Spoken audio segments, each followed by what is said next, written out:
2 رکعت، 3 رکعت ہونے کے بعد آخر میں ٹچ کرتے ہیں.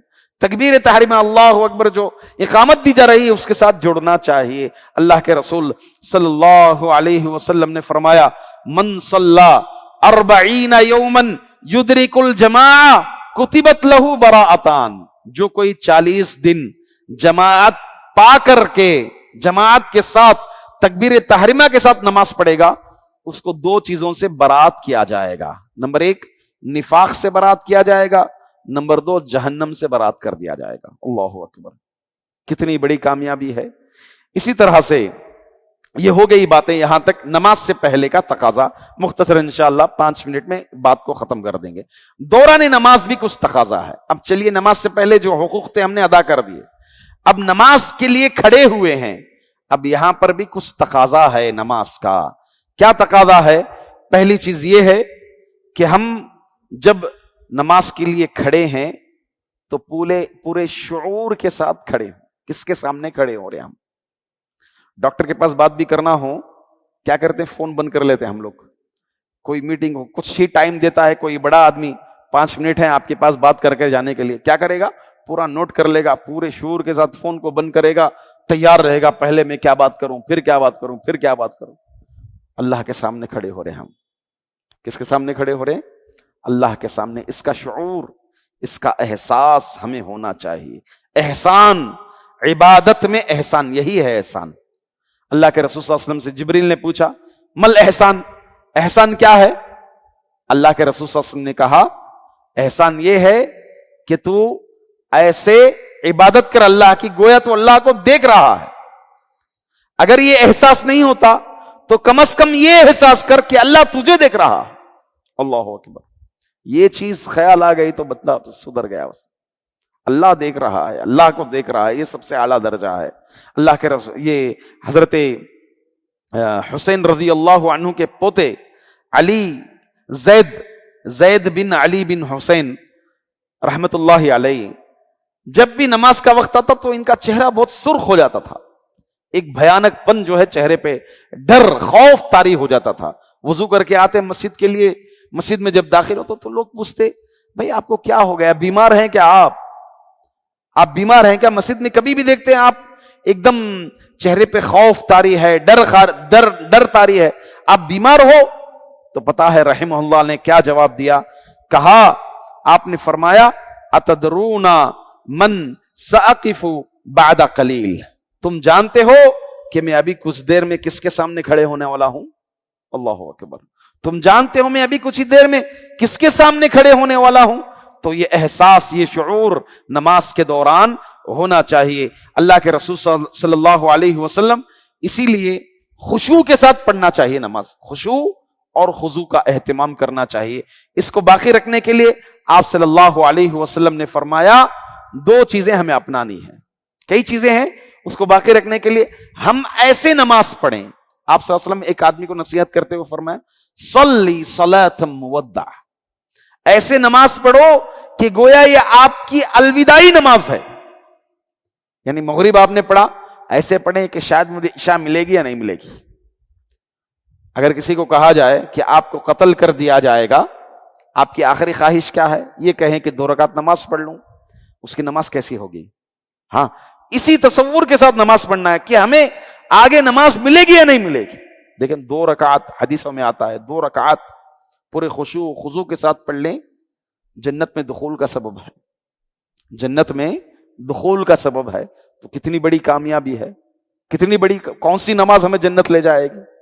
جی، تو اس طرح سے ہمیں ایسے نماز پڑھنا چاہیے گویا یہ ہماری الوداعی نماز ہے. ایک حدیث میں اللہ کے رسول صلی اللہ علیہ وسلم نے یہ بھی حکم دیتے ہوئے فرمایا کہ نماز میں پوچھا گیا کہ اللہ کے رسول نماز میں خشوع کیسے باقی رکھا جائے؟ تو اللہ کے رسول صلی اللہ علیہ وسلم نے کہا نماز میں خشوع باقی رکھنے کے لیے جہنم کو یاد کرو. کس کو یاد کرو؟ جہنم کو یاد کرو. غور کرنا ہے تلاوت قرآن پر. قرآن جو تلاوت کی جا رہی ہے، جہنم کی آیتیں آتی ہیں، ہاں، تو اس سمے جو ہے جہنم کو بکثرت یاد کرنا چاہیے. تو نماز میں آٹومیٹک کیا آ جائے گا؟ خشوع آ جائے گا. یہ ہو گئی نماز کے دوران کی بات تفصیل ہو گئی، میں شارٹ کر رہا ہوں.